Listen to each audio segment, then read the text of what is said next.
નમસ્કાર મિત્રો, રાહુલજી વાચમાં સર્વે મિત્રોનું સ્વાગત છે.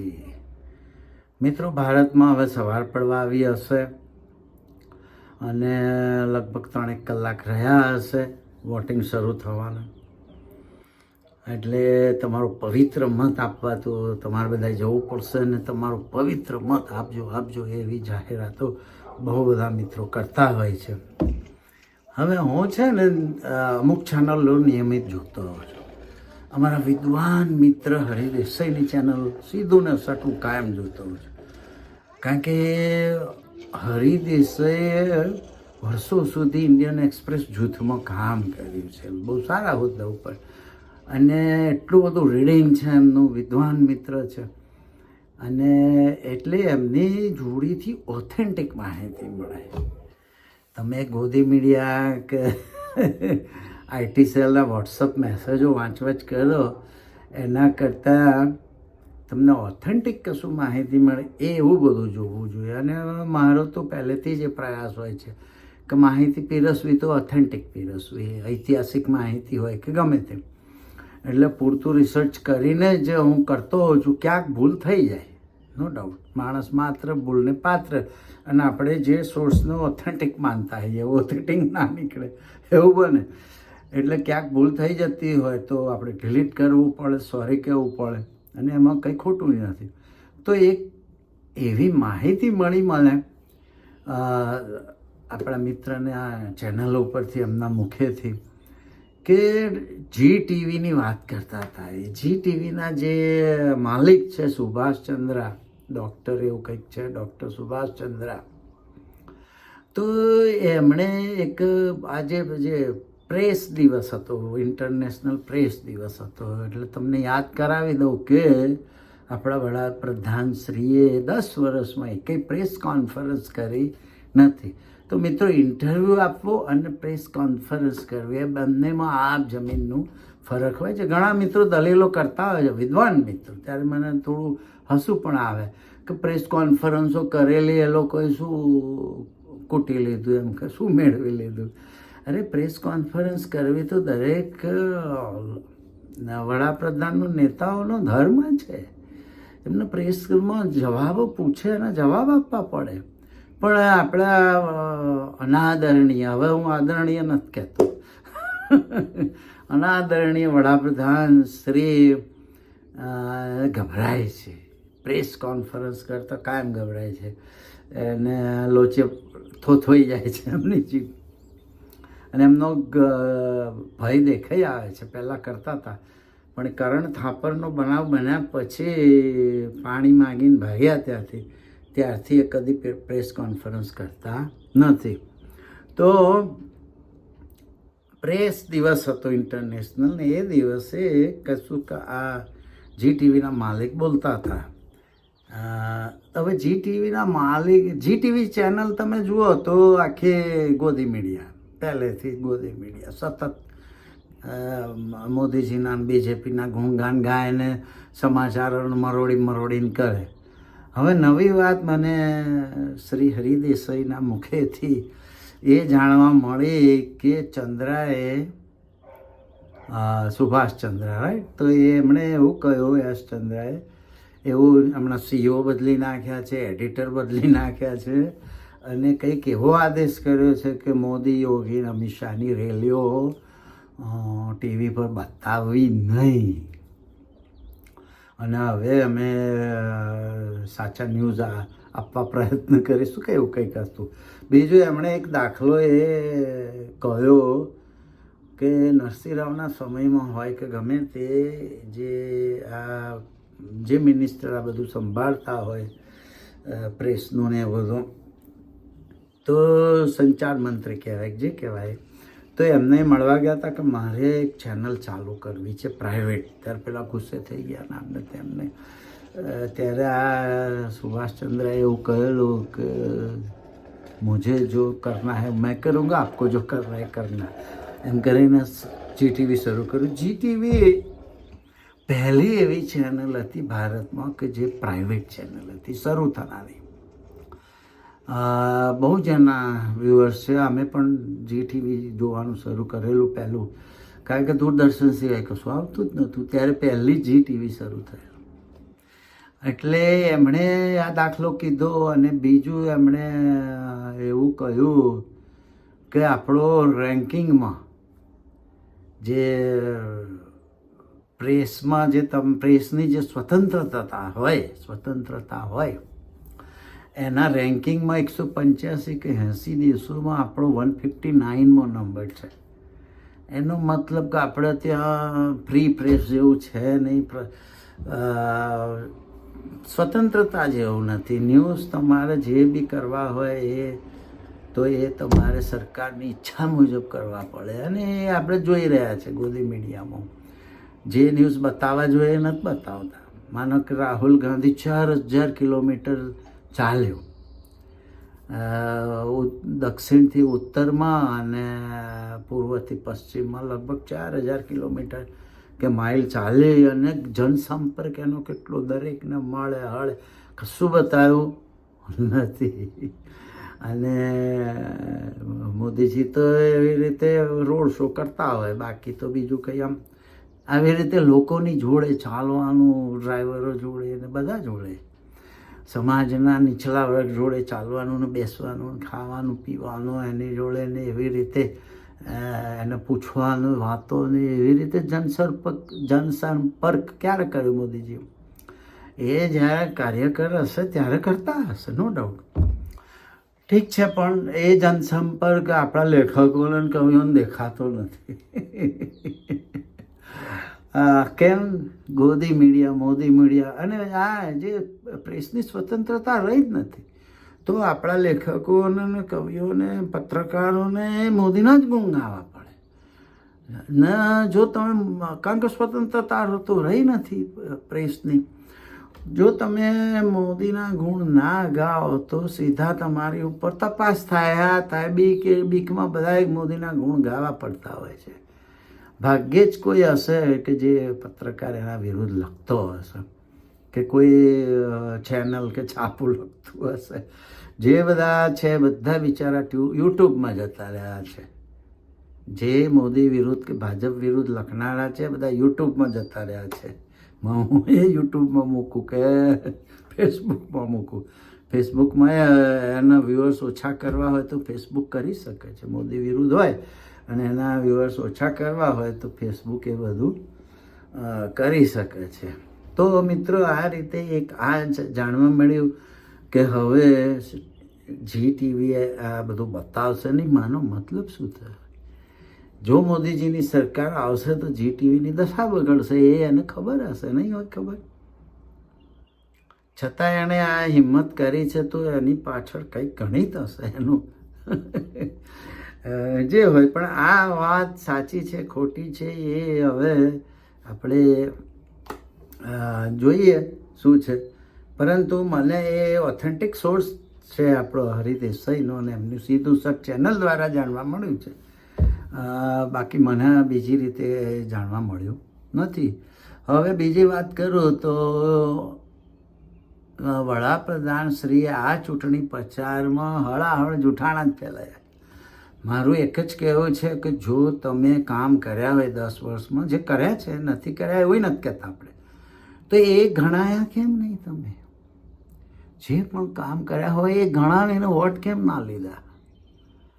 કે કોઈ નવા મુદ્દા આધારિત તમે વોટ માંગવા જોઈએ. અને પણ એમણે સતત કોંગ્રેસની નિંદા જ કર્યા કરી. કોંગ્રેસ આ કરશે, મંગળસૂત્ર લઈ જશે, ભેંસ લઈ જશે, ફ્લેટ લઈ જશે, મકાન લઈ જશે, મુસલમાનોને આપી દેશે. હિન્દુ મુસ્લિમ શું કરવું પડ્યું? આમ તો ઘણા બધા જગ્યાએ તમે મુસલમાનોને વિશે સારું બોલ્યા છો, અને એમને ટ્વીટ બી એવા મેં જોયા છે પ્રોફેટ વિશે ને બધા વિશે સારું બોલ્યા હોય એવા. તો આજે કેમ તમારે હિન્દુ મુસ્લિમ કરવું પડ્યું? છેલ્લે એકદમ જ શું બીક લાગી ગઈ છે કે હાર ભાળી ગયા છો? આપણે તો, મને તો હજુ ચોકે લાગે જ છે કે મોદીજી જ જીતશે. કારણ કે મને જે લોકોના બ્રેન હેક થઈ ગયા છે ને એના ઉપર વિશ્વાસ છે કે મોદીજી જીતશે. પણ મોદીજીનો આત્મવિશ્વાસ ડગી ગયો છે. કેમ હિન્દુ મુસ્લિમ શરૂ કરવું પડ્યું, મંદિરના નામે વોટ માંગવા પડ્યા. હવે છેલ્લો તો એકદમ કે બુલડોઝર ચલાવશે એમ કે કાશી ઉપર, અથવા મંદિરની જગ્યાએ રામ મંદિરની જગ્યાએ હોસ્પિટલ બાંધશે. અરે ભાઈ, હવે એ તો બની ગયું છે. હવે ક્યાંક થોડી, અને કોંગ્રેસ રામ મંદિર વિરોધી છે એવું તો છે ને. રામ મંદિરના દ્વાર ખોલ્યા, શિલાન્યાસ કરાયો, જે વર્ષોથી બંધ હતું તે કોણે કરેલું ભાઈ? એ તો રાજીવ ગાંધીએ કરાયેલું ને, શિલાન્યાસ ને દ્વાર ખોલાય તો. અને મિત્રો, તમને સત્ય વાત કહું તો રામ મંદિરનો મુદ્દો ભાજપ જોડે હતો જ. એ 1980 પછી એ લોકો આ મુદ્દામાં પડ્યા છે. રામ મંદિરનો મુદ્દો તો આઝાદી પહેલાંથી ચાલે છે, અંગ્રેજોના જમાનાથી ચાલે છે. અંગ્રેજોના જમાનાથી રામ મંદિરનો મુદ્દો ચાલી રહ્યો છે. અને 1947માં આઝાદ થયું ભારતે. 1980 સુધી ભાજપ જોડે આ મુદ્દો નહોતો. આ તમને ગોદી મીડિયા નહીં જણાવે. 1980 પછી એમણે આ મુદ્દો લીધો છે, કારણ કે કોઈ મુદ્દા રહ્યા જ નહોતા એમની જોડે. અને મંડળ કમિશન આવી ગયું એટલે એમના હાથમાં કશો જ કોઈ મુદ્દો ના રહ્યો. અને બીજી બધી પછાત જ્ઞાતિઓ, ઓબીસી, બક્ષી પંચ, આ બધાને જ્યારે અનામત મળવા માંડી મંડળ કમિશન દ્વારા, વીપીસીએ એ કરેલું, ત્યાર પછી આમને થયું કે હવે આપણી જોડે કોઈ મુદ્દો રહ્યો નથી, ક્યાં કરેંગે. પછી એ લોકો રામ મંદિરના મુદ્દામાં કૂદી પડ્યા. વિશ્વ હિન્દુ પરિષદના, વિશ્વ હિન્દુ પરિષદ તો એમની સંસ્થા છે, આરએસએસની બધી સંસ્થાઓ છે. આરએસએસ સક્રિય રાજકારણમાં ભાગ ના લઈ શકે, સમજો તમે. સરદાર વલ્લભભાઈએ એના પર પ્રતિબંધ મૂકેલો. સરદારને વટાવે છે આજે. સરદાર ના હોત તો સોમનાથ ના આવે. હા, સાચી વાત છે, પણ એ સરદારે તો તમારા ઉપર પ્રતિબંધ મૂક્યો હતો. એ કેમ ભૂલી જાઓ છો? તો એમની જોડે કોઈ મુદ્દો જ નહોતો રહ્યો એ વખતે. એટલે એ મંડળ કમિશન આ પછી આ લોકોને થયું કે આપણી જોડે કોઈ મુદ્દો નથી, ચલો હવે રામ મંદિરના મુદ્દામાં પડીએ. અને આરએસએસની આ બધી બ્રાન્ચીસ છે. ભાજપ એ આરએસએસની બ્રાન્ચ છે. વિશ્વ હિન્દુ પરિષદ એ પણ આરએસએસની બ્રાન્ચ છે. અને બજરંગ દળ પણ આરએસએસની બ્રાન્ચ છે. એબીવીપી પણ આરએસએસની બ્રાન્ચ છે. એટલે આરએસએસ નક્કી કરે છે કે કોને ક્યાં મોકલવા. એમના જે કાર્યકર હોય એમને કે ભાઈ ચલો મોદીજીને રાજકારણમાં મોકલો, તોગડિયાને વિશ્વ હિન્દુ પરિષદમાં મોકલો. આ બધું આરએસએસ નક્કી કરતું હોય છે. એટલે મિત્રો, એ લોકોના એજન્ડામાં રામ મંદિર હતું જ નહીં. 1980 પછી એ લોકો કૂદી પડ્યા છે.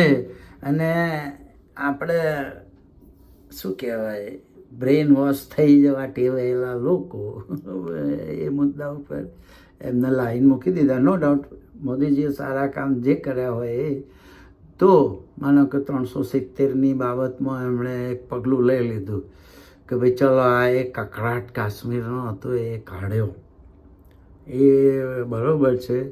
અને રામ મંદિરનો કકળાટ એ નીકળ્યો, સદીઓથી ચાલતો હતો એ બી નીકળી ગયો. એ સારા કામ કર્યા. આપણે ના નથી કહેતા, હું તો ધાર્મિક છું નહીં. એવા મંદિરોમાં જઈને લાઈનોમાં ઊભા રહીને દર્શન કરવાની આપણી હિંમત તાકાત છે નહીં. સ્થાપત્ય જોવા જતો હોઉં છું, નો ડાઉટ સ્થાપત્ય જોવા કોઈની જોડે જતો હોઉં છું, એની કારીગરી જોવા, શિલ્પકારોની. બાકી મંદિરોમાં જ ભગવાન હોય એને એ બધામાં આપણે માનતા નથી. પરંતુ એક લોકોની ભાવના છે ને કકળાટ કાઢી નાખે, ઇટ્સ ઓકે. પણ જો તમે સરસ કામ કર્યા જ તા, તો પછી તમારે આ જૂઠા બોલાવવાની, એ સતત જૂઠાણા બોલવાની ક્યાં જરૂર હતી? તમે જે સારા કામ કર્યા હોય એ ગણાવો, જે વિકાસ જે કામ કર્યા હોય એ ગણાવો ને. પણ હંગર ઇન્ડેક્સમાં નીચે જ ગયા છે. 40 કરોડ રેશનિંગનું અનાજ ખાતા હતા, એના બદલે 80 કરોડ ખાતા કરી દીધા છે. દરેક ઇન્ડેક્સમાં નીચા જતા ગયા છીએ. એટલે હવે શું કરી દેવું, ભાઈ ઇન્ટરનેશનલ વધી ગયું છે, એ તો બધું હવે ઇકોનોમિક્સની વાત છે, એટલે આપણે એમાં એ ના કરી શકીએ. મોંઘવારી અતિશય વધી ગઈ છે, બેરોજગારી પણ અતિશય છે, ભણેલા લોકોનામાં બેરોજગારી વધારે છે, એવો પણ એક રિપોર્ટ આવ્યો હતો. એટલે શું છે, હવે ગણાવવું શું, તો પછી ચલો આવા જૂઠાણા આપણા દેશના સર્વોચ્ચ વડાને જૂઠાણા ફેલાઈને વોટ માગવા પડે, એ જ એમની નિષ્ફળતા છે. અને એમની પાછળ હવે બીજા લોકોએ જૂઠાણા ફેલાવવા માંડ્યા છે. અને કોંગ્રેસમાંથી ગયેલા, ભાજપમાં ગયેલા લોકો પાછા ઓર જૂઠાણા ફેલાવે છે. આચાર્ય પ્રમોદ કૃષ્ણ, કોઈ રાધા ખેડા કોઈ છે કે આ બધા જે નવા ગયા છે, એ પાછા ઓર જૂઠાણા ફેલાવતા છે. જૂઠ એ અટલજી વખતે આ નહોતું. અટલજી ક્યારેય આવા જૂઠાણા નહોતા ફેલાવતા, સોદાબાજી નહોતા કરતા, એક વોટ માટે સરકાર જવા દેતા હતા. એટલે અટલજીના ભાષણો સાંભળવા ગમતા હતા. હું તો આમના ભાષણો નથી સાંભળતો, આ તો ક્લિપો કોક સંભળાવે કે જો આ જૂઠું બોલે એટલે સાંભળવા પડે.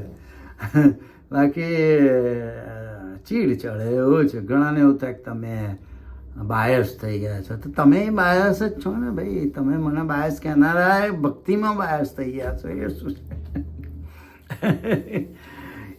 ક્યાંથી ક્યાંય એમની સરખામણી થતી હોય છે. પણ મૂળ વસ્તુ એ છે કે પ્રેસની સ્વતંત્રતા રહી નથી. એટલે પત્રકારોને, લેખકોને, કવિઓને બધાને એમના ગુણગાન ગાવા પડે છે, નહીં તો પ્રચ્છન્ન સરમુખત્યા એમને ગમે ત્યાં થલવાઈ દેતા હોય છે. હવે ક્ષત્રિય સમાજ એના વિરોધમાં પડ્યું છે. એટલે આ હોશિયાર માણસે શું કર્યું છે કે પોતાની એકેય સભામાં, ગુજરાતની એકેય સભામાં રૂપાલાને ના રાખ્યા. ખબર કે આ રૂપાલાને રાખીશ તો ક્ષત્રિયોનો ગુસ્સો આવશે, એટલે એક પણ સભામાં રૂપાલાને ના રાખ્યા. એ જ જો એ જ પેલા સમાજની તાકાત બતાવે છે કે જે જ કહો તમે કે આ ગભરાયા છે એ બતાવે છે. જો ખરેખર શરૂઆતમાં તો હિંમત બતાવીને રૂપાલાની ટિકિટ ના પાછી ખેંચી. શરૂમાં જો આ ખબર પડી ગયો એમને એમ કે આ ક્ષત્રિયો શું કરી લેવાના છે, ઘણા બધા તો તૂટેલા છે, ફૂટેલા છે, હમણાં નવા આવ્યા છે ભાજપમાં, નવા અમુક ધારાસભ્યો રાજીનામા આપીને ઘૂસ્યા છે, પ્રવક્તાઓ ઘૂસ્યા છે. એટલે આ ક્ષત્રિયો તૂટેલા ફૂટેલા આપણી શું કરી લેવાના છે, એ અહંકારમાં રહ્યા. પણ આ ક્ષત્રિય સમાજનું આંદોલન જે હોય, આપણે એ ચર્ચા આસ્થાને છે. પરંતુ એ લોકોએ જે સંગઠનની શક્તિ બતાવી છે ને, એ તો કોંગ્રેસે શીખવા જેવું છે. ભાજપ જેવું સંગઠન કોંગ્રેસ જોડે નથી. નાના કાર્યકરો ભાજપના જે કામ કરે છે, છેક નીચલા લેવલથી, પાયાના લેવલથી, એ કોંગ્રેસ જોડે નથી. પણ એવું સંગઠનની તાકાત જોડે વગર પૈસે પોતાના ખર્ચે જે આ સમાજે ક્ષત્રિય સમાજે સંગઠન બતાવ્યું છે, તાકાત બતાવી, કોંગ્રેસે આની જોડેથી તો શીખવા જેવું છે. એટલે ક્ષત્રિય સમાજ જોડે વિકલ્પ નથી અને એમને ભાજપનો વિરોધ છે, એટલે કોંગ્રેસનો વોટ આપશે, નો ડાઉટ. પરંતુ કોંગ્રેસે શીખવા જેવું છે. ગુજરાતમાં તો કોંગ્રેસ નિષ્ફળ છે, હું તો વારંવાર કહું છું. પરંતુ મોદીજીએ જો એક પણ સભામાં રૂપાલાને જોડે રાખ્યા નહીં. અને ગઈ વખતે પહેલાં કોઈ વાર આવ્યા હતા તો કંઈ ભૂલી ગયા હતા, પરંતુ આ વખતે દોટ મૂકીને જામ સાહેબને મળવા ગયા. જામ સાહેબે પાઘડી પહેરાવી, એ તો એમનો વિવેક હશે, એમની એક શું કહેવાય મહેમાન નવાજી કે મહેમાન, અને દેશનો વડાપ્રધાન એમના ઘરે આવે તો એ પાઘડી પહેરાવે. એમાં હવે એ શું છે, દેશનો વડો છે ને દેશના વડા તરીકે જ્યારે મળવા આવે છે જામ સાહેબથી બહુ કંઈ ચાલીને જવાય એવું નથી, ઉંમર બહુ છે એમની અને ચાલીને જવાય એવું નથી. એટલે દેશના વડા તરીકે જ્યારે માણસ મળવા આવે છે, રાજકીય લાભાર્થે જ આવે છે કે ભાઈ જામ સાહેબને મળીશ તો ક્ષત્રિયોનો રોષ ઠંડો પડશે. કારણ કે જામ સાહેબ છે, ભાવનગરના મહારાજા છે, જે આ બધા ક્ષત્રિય સમાજ માટે આદર્શ ગણાતા હોય, એમાં સન્માનીય ગણાતા હોય. એટલે એમ કે એમનું સન્માન કરીશ તો ક્ષત્રિય સમાજનો રોષ ઠંડો પડશે એમ કરીને રાજકીય લાભાર્થી જ ગયા છે, બીજું કંઈ છે નહીં, બાકી તો કોઈને ગણેવા નથી. પણ ક્ષત્રિય સમાજે એની પણ અવગણના કરી છે. જામ સાહેબ વિશે આપણે એમનો અસહમતિ દર્શાવી શકીએ કે ભાઈ એમણે જે પાઘડી પહેરાયા એ વિશે આપણે અસહમતિ દર્શાવીએ, વિવેકપૂર્ણ, ધેટ્સ ઓકે. પણ એમના વિશે અસભ્ય વાતો કરીએ કે અનિચ્છનીય શબ્દો બોલીએ એ બરાબર ના કહેવાય. હવે રાજાઓને કોણ એ કરતું હોય છે? રાજાઓ બી એમના અહંકારમાં રહેતા હોય છે, એમના ભાઈઓ જોડે બેસતા એમને શરમ આવતી હોય છે, એટલે હવે એમના ભાઈઓએ પણ શરમ રાખતા નથી હોતા. પણ આપણે એક વડીલ તરીકે એમનું માન રાખવું જોઈએ, પણ અસહમતિ આપણે એમને શું કહેવાય, વિથ રિસ્પેક્ટ અસહમતિ દર્શાવી શકીએ. પણ એમાં એમના ઘેર કોઈ આવે તો શું કરે, એ કે કાઢી થોડા મૂકે.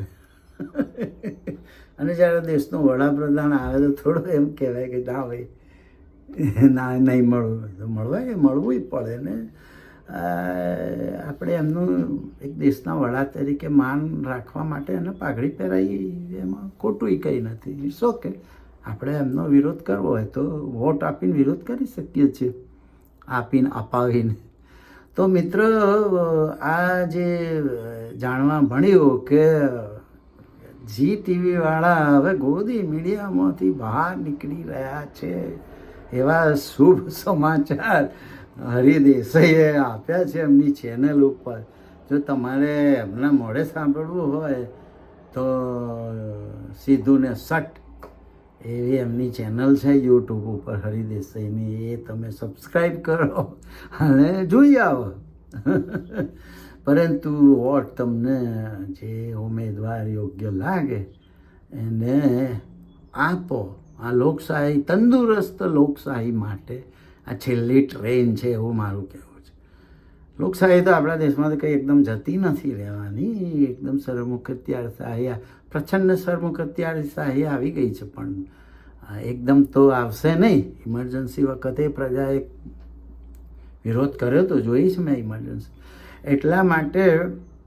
પરંતુ તંદુરસ્ત લોકશાહી માટે આ છેલ્લી ટ્રેન છે એવું કહું તો સ્થાને નથી. અને